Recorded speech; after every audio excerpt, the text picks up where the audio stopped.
The thing about working with resin is that there are so many possibilities. It's so much fun to embed all kinds of things in it and just be able to have them preserved in there and see them from every angle. Lately I've been thinking about how I can put images in there and combine them with other things to make little scenes. And that's just what we're going to do today. Hi there, Sandy here. Welcome to another jewelry making video at keepsakecrafts.net. So I purchased these molds last month sometime, and I've been dying to try them ever since. The fun thing about resin is that, like I said in the intro, there are so many possibilities. And I was wondering if I could add transparencies to my resin and make scenes like this one, with just some charms and some beads. This is a colored image and some beads framing it. These are a lot of fun to make. Now, I have to tell you that my particular combination of materials worked for me, but I can't guarantee that all other combinations will. I like to use magic gloss resin because it cures with UV light or in direct sunlight, so you don't have to mix parts of this and parts of that together and then wonder if it's going to work. This is my favorite. And I also have these left over from my scrapbooking days. I would often print things on transparencies to personalize my scrapbook pages. And they are for inkjet printers. So you can actually print on an inkjet printer and then have a transparency that once it dries is smudge free. So of course the first thing you're going to need are some images. So I actually have purchased these images from 123RF, and those of you who are my patrons will be able to download these images from the Patreon site. Just my way of saying thank you. And there are a few things to keep in mind. First of all, I'm not sure how well this one is going to work. Here's one of my test sheets. Now you'll notice that this one looks far more fuzzy than this one. I don't know if you can see, this one's just much more crisp. This is the difference between the 72 DPI and 300 DPI. So you have to change your settings. I definitely did a bit of playing around in Photoshop. This is a test sheet. I have a picture of my sons as little boys. Oh my goodness, so cute. I think he was 2 and he was 4 at the time. So I just took this into Photoshop, desaturated it, and also bumped up the contrast quite a bit. The thing you have to keep in mind with the transparency, rather than having something printed on white paper, is that the white that's behind it is not going to be there unless you only wear it with a white shirt. The first tree that I chose was one that I already had. I thought this was really pretty and lacy and delicate looking, and that was kind of the problem, that once printed on a transparency, you might end up losing a bit too much of the detail. And I think I'm happier with this one. We'll see at the end. I've already done one pendant with this, which you can see, and I'm not sure how this one's going to come out, but I'll give it a shot. But something with deeper, bolder, more graphic lines, I think you're going to have better success with, or something with bright areas of color that show up like the owls. Once you have an image chosen and edited, oh, and here's a really cool trick. So I was scrolling through all these images on my computer. They were on my computer screen, and I was trying to decide which one of these molds, if any, would work with it. And a fun little trick I figured out was that even though the image on the screen was large, let's see if you can see it on camera, I could hold my mold like up to my face and have the computer screen, which was 5 feet away, but I could do this and kind of get an idea if the proportions would work. So did I want to use the oval one or the square one or one of the rectangular ones? If so, which one worked better? So I thought that was a cool little trick. Before I even printed out my images, I could pick and get the proportions that were right. You of course want to do lots of printing on just plain printer paper to test things out, and then once they are printed you can then hold your molds over them to decide which one you want to use. So that's how I chose that the little owl is going to go in the oval. because he fits in there. I also measured and then measured this and put some guides on in Photoshop so that I could bring it down to the right size. And I definitely should have changed the resolution on these. These are all the whatever the default is, I think 72. I should have changed them to 300 at least. So once you have a bunch of things printed on paper, so you're not wasting your film, then you can go ahead and attach the film to the paper and send it through. What I like to use is some repositionable scrapbook adhesive. Now if I had been smart, I would have attached the adhesive to the paper and then just stuck the transparency on. I wasn't thinking, it will come off. It's repositionable, you can, removable, you can rub it off, but it kind of leaves a goo behind that you gotta use Goo Gone or something with. So put it on your paper. Then you can position this right where you want it. I actually printed this and then scooted them down a little in Photoshop so that I wouldn't have to deal with the adhesive and then print it again. That's why they're off a little bit. But you can, if you want, get it exact. On this one, I was using up a scrap of leftover transparency. So I put it exactly where I wanted. So that takes a little bit of testing, but then once you have your transparencies, you can proceed to play with resin. So you'll want to spend a little time just deciding which mold you want that in, if you have a selection, and then trim it down to fit. You want to trim it pretty neatly. The edges mostly don't show. If you tilt it in certain lights, you might be able to see the edges that I trimmed. I was thinking they would disappear entirely in the resin, and so I trimmed this pretty carelessly, and then I found afterwards that you can kind of see them. So they definitely fade into the background, but I would say just trim neatly. You'll be happier with it. So there we go. There's my little tree. You get out of here. So then, to work with the resin. I actually had to delay this video because it was pouring rain and I didn't have any sunshine. I had bought myself a UV flashlight, but it takes forever. That big light in the sky is a lot stronger. So I've just poured a little bit of resin in. What I want is just enough to coat the bottom. Now these molds, I don't know that I was thrilled when I realized that they have a little post for a hole already in them. I'm quite capable of drilling a hole where and when I want it. And I actually thought of trimming these out, but I was afraid it would leave like a ragged patch that I wouldn't be able to smooth over in the resin. So I decided to leave them.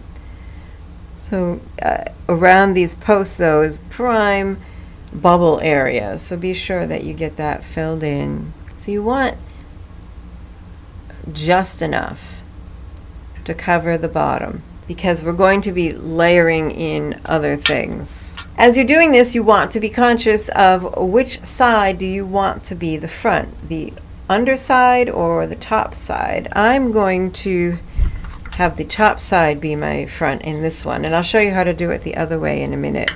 Now see those bubbles? It's the coolest trick ever. All right, they need to be near the surface. Bubbles are the big enemy in working with resin. Then you just take a lighter and swoop, and they just pop. It's like magic. It's kind of fun to do, actually.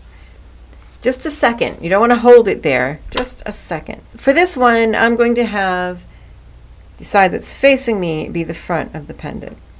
And what you want to do is slide it in, and then gently lay it down. That way any air that was trapped under there has been pushed out.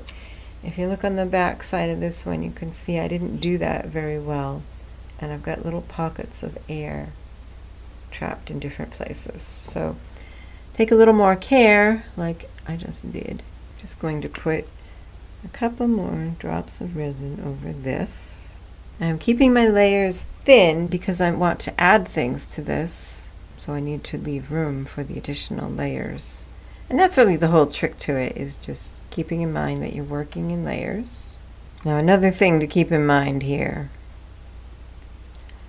This image is very lacy and delicate, so I'm not concerned about the UV rays not getting to the resin that is underneath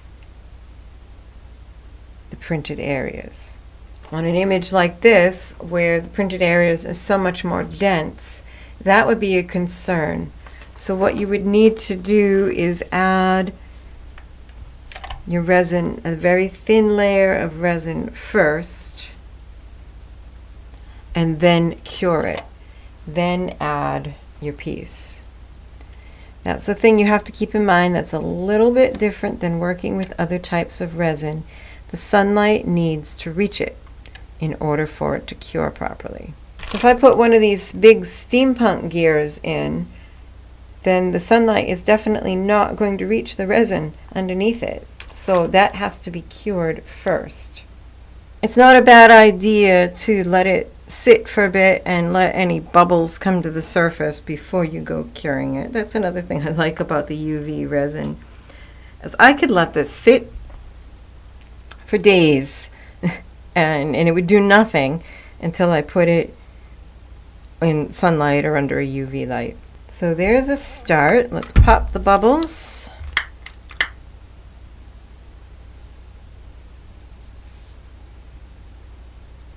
If you go over them and they don't pop, that just means they're not near enough the surface. So we just kind of poke them and prod them. They're like these solid little things. Sometimes you can scoop them out. Alright, I'm going to cure these and then we'll go on to the next steps. So here we are with this back. It's actually not a bad idea to put your mold on a tile so that it doesn't flex and move. You can see I've kind of got some ripples here because I was carrying it unsupported. So just having it on a white tile is good. Now I forgot to mention this before I went off to cure this, but one thing that's really helpful to do is have a little sacrificial drop of resin somewhere off to the side that you can touch and test to be sure that it's cured. Then you don't have to touch your good stuff and risk making a mess of it. Now I mentioned that I have a UV flashlight, and I used that to make this one in its entirety from start to finish, 3 or 4 layers. And it worked pretty well. It was very slow, but it worked. And it's a UV light that you just shine on there. Obviously the sun is a lot brighter, but in a pinch at night, and there's lamps that I think I want to get something that's maybe a little quicker because it just took a long time to do this. Now I should have mentioned before that what you want to do is, before you even get started with the resin, is really carefully plan things out. You want to plan out your embellishments, your inclusions, so that they'll work out the way you want them to. So here's my little owl that I'm going to put in this one. And I gathered up a bunch of little things that I thought would be cute. Boy, it's hard to find ones that are small enough.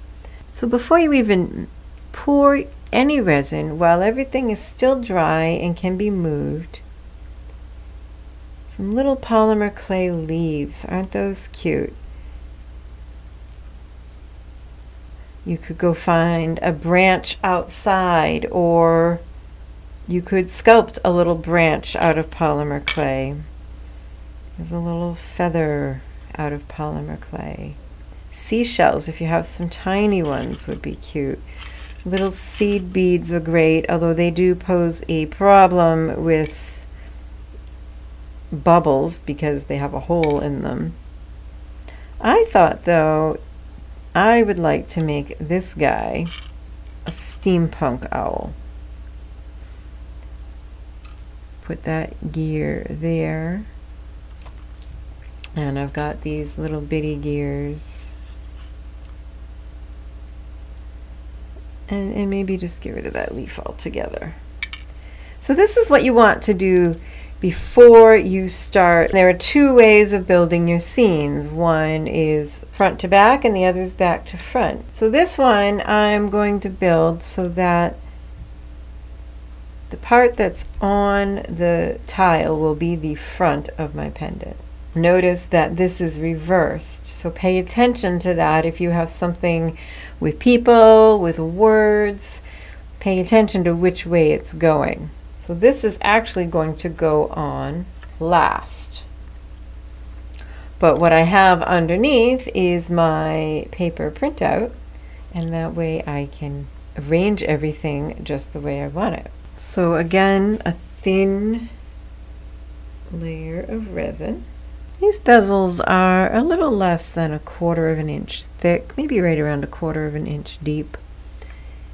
And I'm able to get 3 good layers in there. Unless you have something deeper, I wouldn't count on being able to do more than 3. So that first layer we put down and cured was the front of the pendant. It's funny, you pour it in and you think you've got way too much, and then you try to spread it and you find it doesn't go quite far enough. So also the resin will shrink slightly upon curing. This comes into play in the last layer. You may find tweezers helpful. Honestly, I found they just slip around on me and are annoying, so I'll just use my fingers.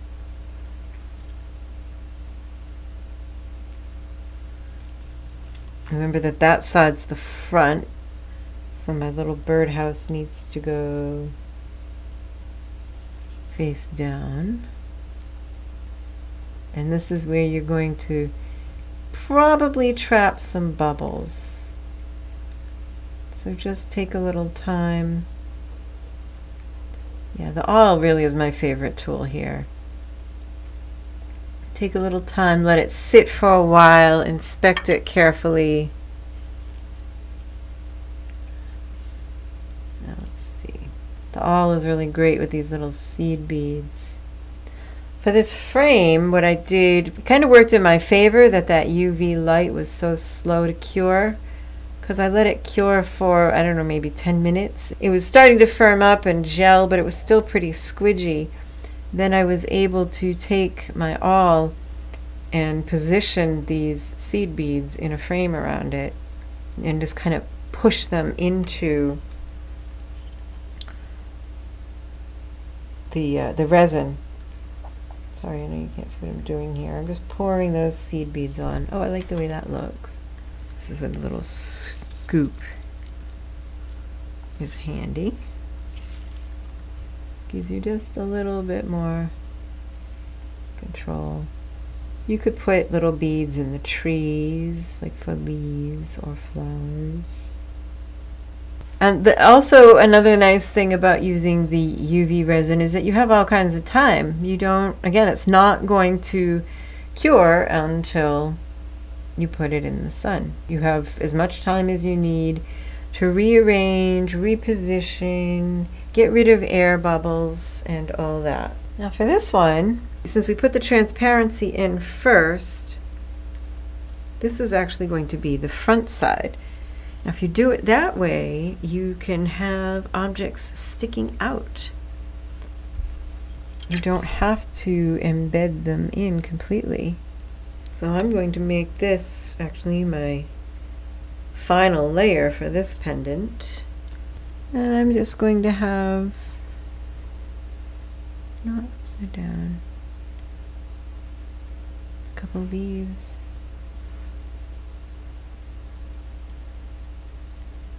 This maybe isn't the best composition ever, but it's kind of giving you the idea for possibilities for what you can do.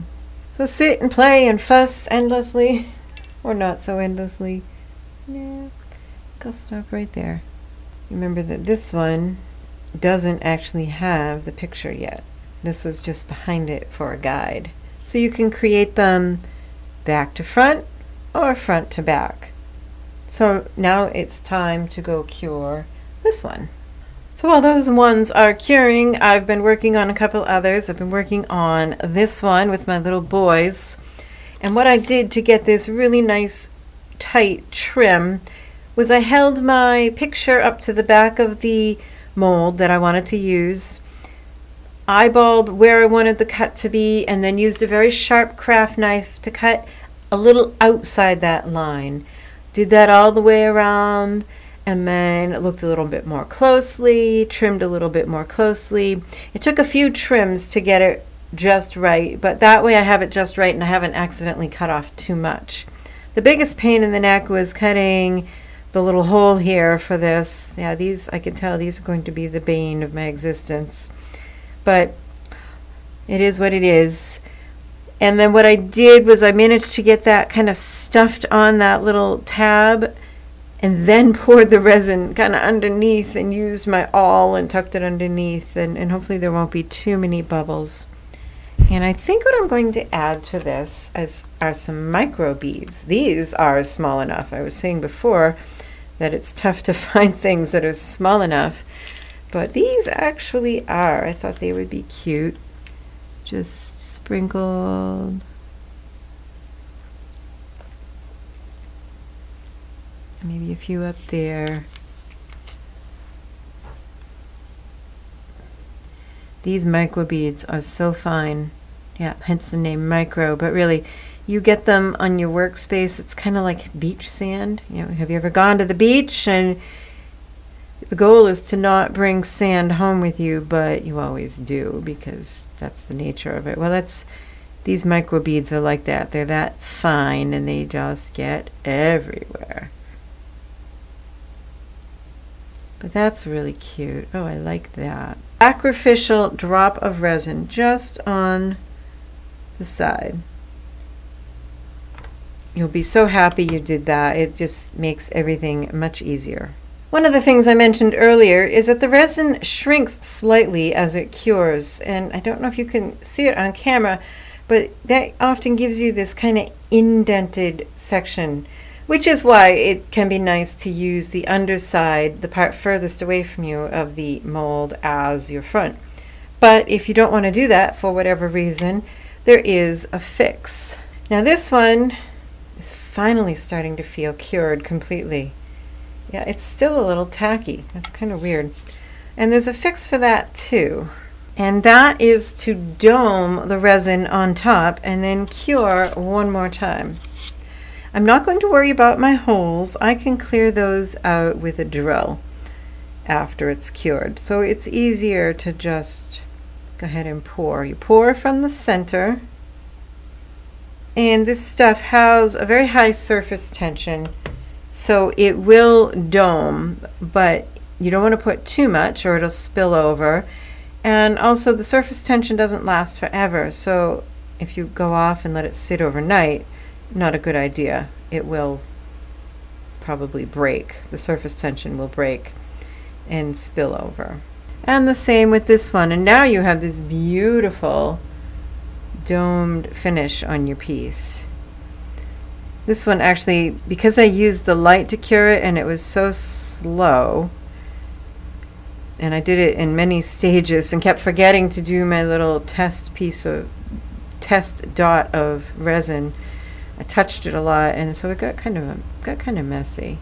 And by the way, the way I'm curing these is I'm just putting them in the sun. As I mentioned earlier, I had to wait to do this video. I could have done it with my light, but it was kind of making me crazy that it was taking so long. So we're gonna just see if there's any air bubbles. I don't know if you can see, it'll just pop. It's kind of fun. And if it doesn't, that means you need to bring it a little closer to the surface. Or drag it somewhere where it won't be seen. So here are these ones back from their time in the sun. Use my little sacrificial bit of resin that just picks right off. And this one is actually all done. We'll take it out. We'll just pop it out, and a good quality mold, it should come out easily. You have to read the directions with your mold. Some want mold release. These don't. And that's not bad. As I suspected, that very fine, delicate tree doesn't read so well. But you get the idea of what you can do. You can knock down these sharp edges. I will probably dome up some more resin in here if I thought this was something worth saving, which I'm not sure I do. And now this one we want to add our transparency to. So let's get this trimmed. And one more layer of resin. Now this bird is a bead, which may be problematic as far as bubbles go. And there's also a loop here where this birdhouse would hang. It's a charm. And of course there's all these beads, although I think those won't be such a big deal because it'll be like a field of green and bubbles, if there are any. So I hope that you find my video tutorials helpful, beneficial, inspiring, encouraging. And if you like what I do and my teaching and all that, and you'd like even more, you might consider checking out my Patreon page, because my patrons have the opportunity to get up to 2 more video tutorials every month. So just something to consider if you, make sure I put that the right way, if you enjoy my teaching, you might want to consider it. Now, the way they recommend putting in pieces like this is to kind of slide them, but I've got all these lumpy things in the way. So I'll slide it as much as I can. Not very much. And I'm just going to tap this way. And I think I should have put a little more resin under there. Okay. This probably isn't the ideal way of doing it, but see if we can make it work.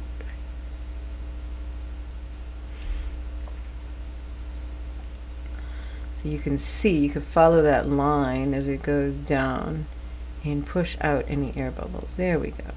That looks good. So just go from the center out and try to tap out any air bubbles. And then we'll do another coat on the back and let this cure, and this will be done. Now the question I get most often from all of you is, where can I buy this supply or that supply? Honestly, the craft stores in my area are closing down. A lot of them have reduced stock, like the Michaels in my area has drastically cut back on their selection of polymer clay. And so I'm finding I have to buy more and more of my stuff online. There's a couple of places I buy it. Most often, honestly, from Amazon. I know Amazon's going to rule the world one day if they don't already, and we just don't already know it. But they are certainly convenient, and you can find all sorts of things there. So I buy a lot on Amazon. In fact, I have an Amazon storefront that has all the things that I use, like magic gloss resin and different things that I use in my everyday crafting. Isn't that fun? I don't know if you can see it on camera, but that's okay. You try it at home and you'll be like, wee, popping bubbles with a lighter is cool. So there, I think that's all set, and that's how you do one front to back, and that way you have this nice finished inside surface as the front of your pendant. So that's that. I'll put up on the screen a picture of all of these when they're finished. I hope that you find it helpful and that maybe it's something you'll do to create your own custom memory jewelry. Thanks so much for watching. Happy creating. Bye-bye.